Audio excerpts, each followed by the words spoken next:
Welcome back to Movie Recaps. Today I'll share with you a romantic comedy thriller from 1963, Charade, with Cary Grant and Audrey Hepburn. With horns blaring, a train speeds along the tracks of a seemingly vacant part of town.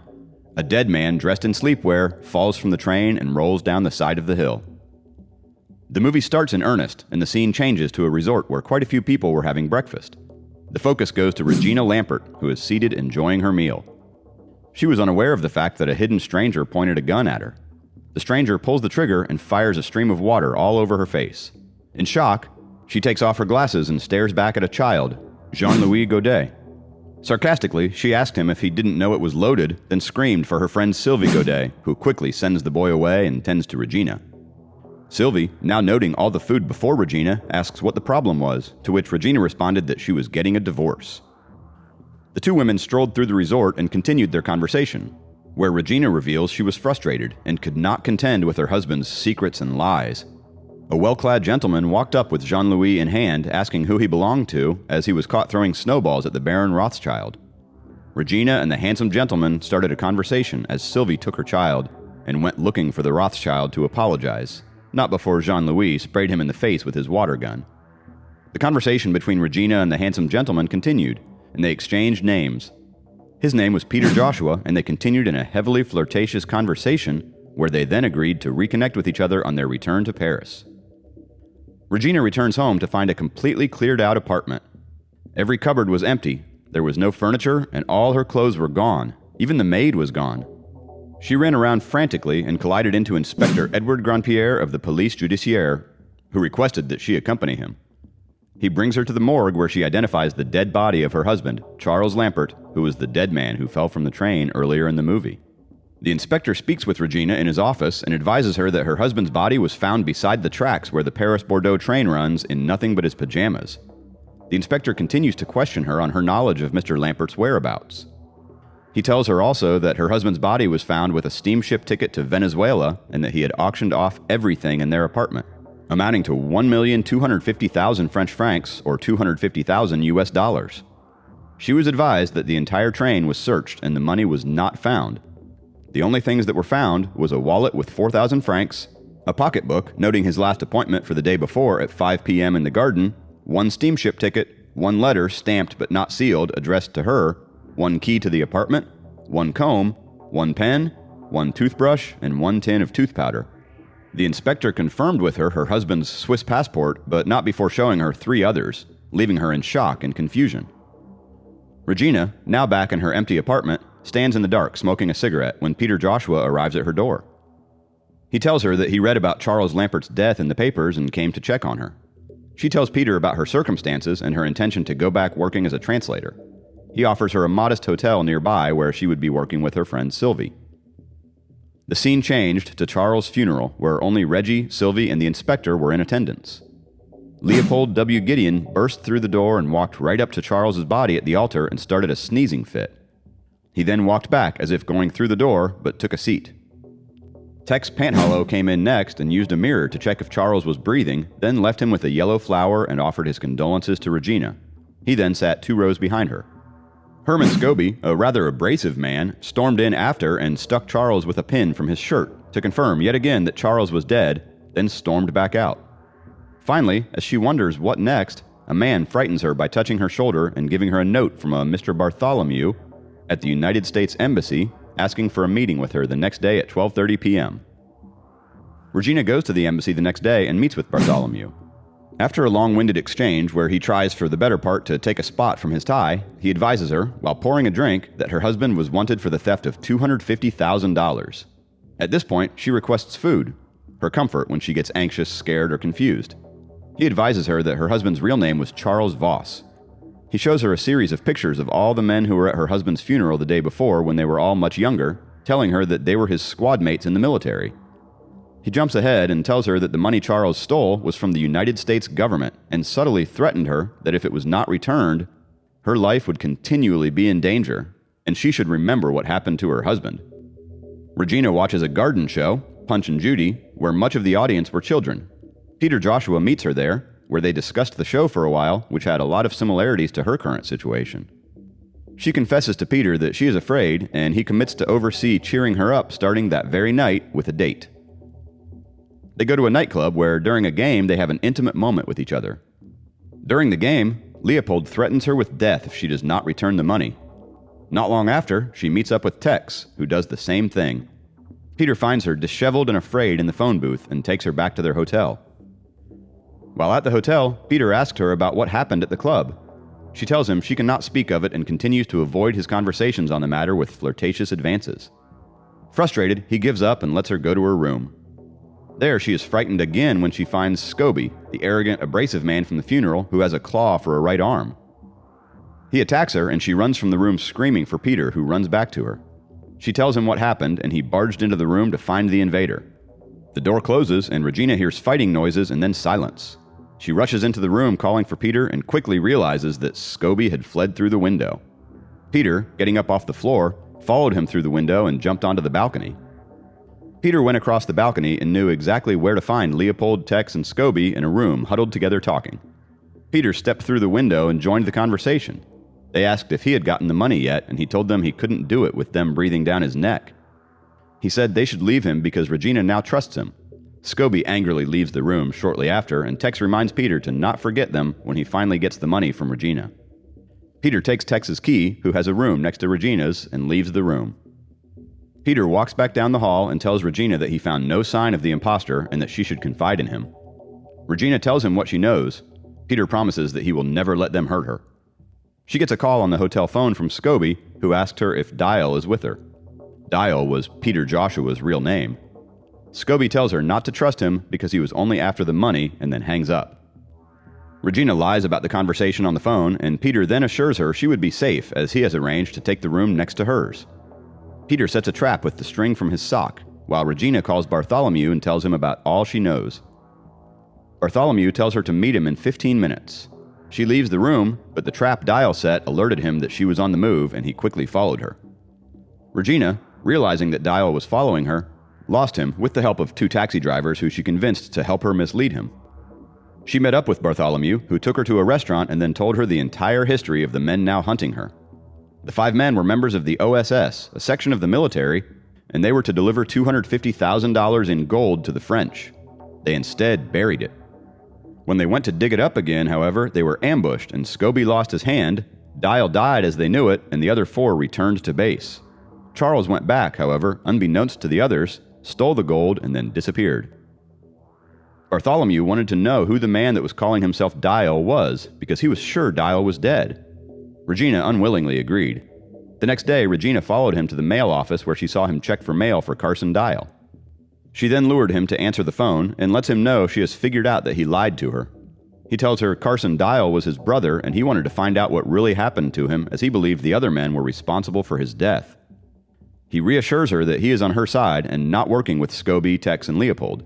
Dial, or whatever his name was at this point, was cut off mid-conversation and left Regina wondering where he had gone. Scobie had taken him at gunpoint into the elevator with him to the top floor where they waited until the place closed for the day. He led him to the roof and then demanded that Dial give him the money. Dial told Scobie that Regina had it and that even if he had it, he would never give it to him. They fought each other for a while, each trying to gain the upper hand. Eventually, Scobie fell from the roof and only hung on to the edge of it with his hook for an arm. Dial mockingly told him at that point to write "Love Thy Neighbor" on the wall 100 times. Dial went back to the hotel in search of Regina and told her what happened, joking that he ran into someone with large fingernails because of the very bad scratch on his back. She treated it for him as they returned to their flirtatious banter. She found out at that point that his first name was Alexander. They continued their flirtatious banter and started kissing where she told him she loved him. Tex then called and advised Regina that they had kidnapped Jean-Louis and that she should come over to the room they were in. Regina and Alexander both went into Tex's new room. Alexander tells them they do not have the money and says he believes one of the 3 men found Charles first, killed him, and took the money, then returned and blended in until the others decided to stop. Alexander suggested that the 3 of them search his and Regina's room while he searched theirs. They agreed and went off to do the same. Tex and Leopold found nothing in Regina's room worth $250,000. Tex wonders at this point if Dial was right about one of them having the money. Regina and Jean-Louis searched Scobie's room after ensuring to call Sylvia, Jean-Louis' mom, to assure her of his safety. all they found in Scobie's room was his spare hook. Dial led them back to his room and found Scobie drowned in his bathtub. Leopold and Tex took him back to his room, dried him off, and laid him in bed. The maid came in and found his body. Back in the inspector's office, he advises them all not to leave Paris until he found out how the two men died. Regina and Alexander strolled through the town trying to figure out who the murderer was while flirting relentlessly with each other. Back at the hotel, in their rooms, Regina tricks Alexander into coming into hers for his shower. There, he takes a splendid, fully clothed shower as the shameless flirting continues. Bartholomew calls at that moment and informs Regina that Carson Dial had no brother. Shocked and again confused, Regina agrees to go out to dinner with this mysterious man, only if the place was crowded. Regina reveals to her seemingly anonymous dinner partner that Carson Dial has no brother. The mystery man then told her he was in fact Adam Canfield, and he was a thief who was trying to swindle the three men out of the money they stole. He goes on to tell her that he is having a hard time choosing between doing what he loves, thieving, and keeping his hands off her, as she is quite beautiful. Leopold received a call at 3:30 a.m. informing him to come down to the lobby. He rides the elevator down and it stops halfway, the lights go out, then it continued down past the lobby towards the basement. Leopold is heard sneezing and then screaming. He is later found in the elevator with his throat slashed. The inspector angrily speaks now with Adam and Regina, quite confused about the piling up of unexplained dead bodies. They told him they were both in their rooms asleep, and he advises them to be careful. Adam gets a call from Tex, threatening to stalk him until he gets the money. Adam and Regina looked at Charles's belongings another time and found nothing. The next morning, while Regina is at work, Adam rushes over to her office. He found the list of items torn up in Tex's wastebasket in his room.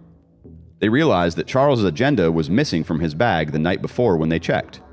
Regina, after some effort, remembered her husband's last appointment, Thursday at 5 p.m. in the garden. They leave and rush to the garden where they find Tex also looking around to see what he could find.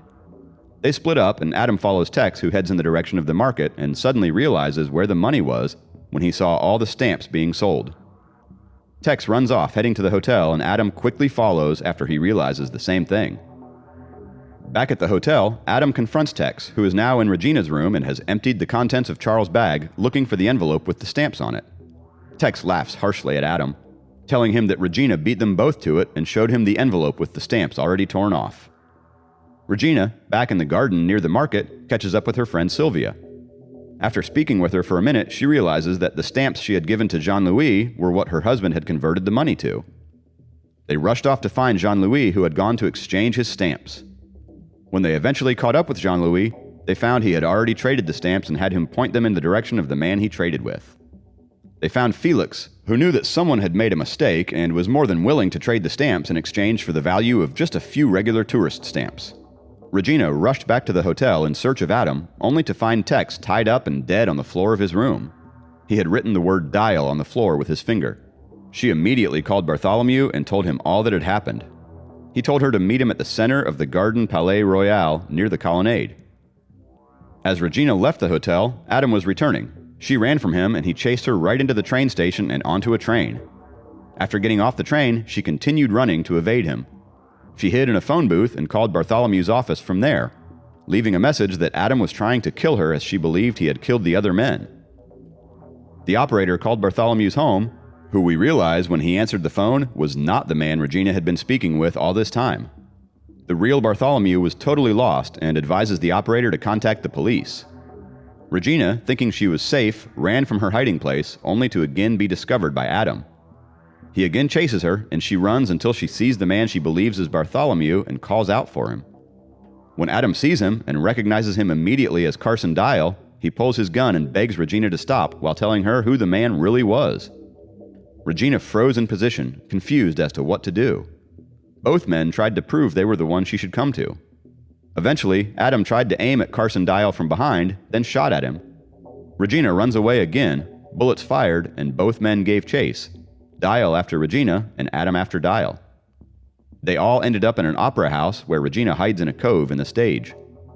Adam unintentionally gave away his position when he tried to open one of the stage doors. Dial closes in on Regina, having now realized where she was hiding.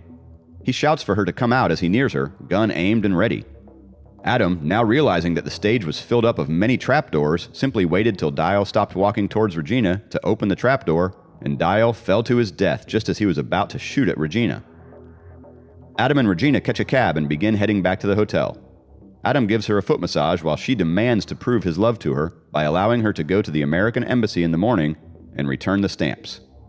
Adam, still reluctant to do the right thing, claims that they never even missed the money. Regina, however, insists. The next morning, a U.S. Marine directed them to the Treasury Department to speak with a Mr. Crookshank.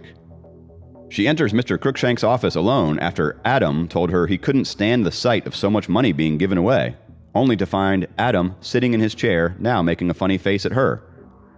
In shock, disbelief, and awe, she tells him to prove that he really is Mr. Brian Crookshank. He readily answered all her questions while asking for the stamps, and explained how it was possible for Carson Dial to pose as Mr. Bartholomew. Still not believing, Regina demands more proof, to which he cunningly responded that he would put it on the marriage license next week. With delayed realization to what he had just said, she again proclaimed her love for him, calling out all the names she had now come to know him by. She promised that they would have many sons and named them all after him, then kissed him. The movie ends. An excellent movie. It has romance, suspense, action, and emotion. I would definitely recommend it. If you like this video, hit the like button. If you love it, subscribe for more.